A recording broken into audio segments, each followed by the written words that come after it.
तुळजापूरकरांसाठी आणि संपूर्ण मराठवाड्यासाठी एक मोठी आनंदाची बातमी समोर आली आहे। महाराष्ट्राची कुलस्वामिनी आई तुळजाभवानीच्या तुळजापूरसाठी प्रस्तावित विमानतळाला आता मोठी गती मिळाली आहे। राज्याचे मुख्यमंत्री देवेंद्र फडणवीस यांनी महाराष्ट्र विमानतळ विकास कंपनीच्या संचालक मंडळाच्या बैठकीत या प्रकल्पाला तत्वतः मंजुरी दिली आहे। इतकंच नाही तर या प्रकल्पाची प्रशासकीय प्रक्रिया तातडीने सुरू करण्याचे आदेशही MADCचे मुख्य कार्यकारी अधिकारी दीपक कपूर यांना देण्यात आले असल्याची तुळजापूरचे आमदार राणा जगजितसिंह पाटील यांनी माहिती दिली आहे। मुख्यमंत्री देवेंद्र फडणवीस यांनी स्वतः या प्रकल्पाचे पालकत्व स्वीकारल्यामुळे आता विमानतळाच्या उभारणीची प्रक्रिया अधिक वेगाने पुढे जाणार असल्याचं सांगितलं जात आहे। या प्रकल्पासाठी मित्र संस्थेचे उपाध्यक्ष आणि तुळजापूरचे आमदार राणा जगजितसिंह पाटील यांनी नुकतीच नवी दिल्लीमध्ये भारतीय विमानतळ प्राधिकरणाच्या वरिष्ठ अधिकाऱ्यांची भेट घेतली होती।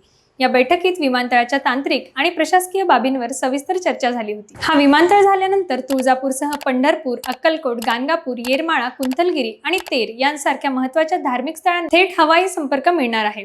त्यामुळे देशभरातील भाविकांना या तीर्थक्षेत्रांमध्ये पोहोचणं अधिक सोपं होणार आहे। यामुळे धार्मिक पर्यटनाला मोठी चालना मिळेल। हॉटेल व्यवसाय, वाहतूक, व्यापार, सेवा क्षेत्र आणि स्थानिक युवकांसाठी रोजगाराच्या नव्या संधी निर्माण होतील। तसंच तुळजापूरमध्ये प्रस्तावित तारा प्रकल्पालाही या विमानतळाचा मोठा फायदा होणार आहे। रेल्वे, राष्ट्रीय महामार्ग आणि ग्रीनफील्ड द्रुतगती मार्गानंतर आता हवाई संपर्काची जोड मिळाल्याने या परिसरात उद्योग, गुंतवणूक आणि विकासाला आणखी वेग मिळण्याची अपेक्षा आहे। आमदार राणा जगजितसिंह पाटील यांनी विश्वास व्यक्त केला आहे की हा प्रकल्प केवळ तुळजापूरपुरता मर्यादित राहणार नाही, तर धाराशिव, बीड, लातूर आणि सोलापूर जिल्ह्याच्या धार्मिक, औद्योगिक, पर्यटन आणि कृषी विकासालाही नवी दिशा देणारा ठरेल।